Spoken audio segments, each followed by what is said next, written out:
Meow meow meow meow meow meow meow. ഞാൻ പറഞ്ഞില്ലേ എളിയ, അവൻ ഈയിടെയായിട്ട് എന്തോ ഒരു കുഴപ്പമുണ്ട്.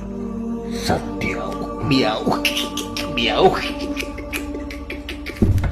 ഡേയ്, ഇതൊന്നും അല്ല, ഇന്നല്ലാത്തൊരു വേറൊരു സംഭവം നടന്നു. ഡേയ്, നീ ഇതോടെ പോകുമ്പോ ചന്ദ്രനില് എങ്ങനെ പിക്കിയ ഏലിയം വരും. എന്നാ വരുമ്പോ പറയണേ, എല്ലാവർക്കും ചായ ഇട്ട് വെച്ചേക്കാം. ഇത് പിന്നെയും കൊള്ളാം. മിനിക്കാൻ രാത്രി ഇതുപോലെ വേറൊരു സംഭവം നടന്നു.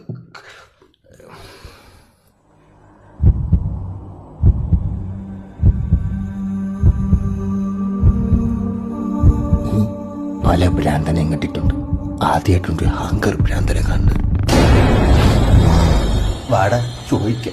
നീ ചെല്ല്, ഞാൻ ബാക്കി വരാം. എടാ കുട്ട, എന്താണ് നിനക്ക്? ഞാനും പൂച്ചയെ സംസാരിക്കുന്നു. എടാ, അതിനൊന്നും മനസ്സിലാവൂലിയ. മനസ്സിലാവൂളിയ. എന്നാ നീ പൂച്ച എന്റെ തള്ളക്ക് വിളി, മനസ്സിലാവോ നോക്കിട്ട്. അപ്പൊ അറിയ വിളി.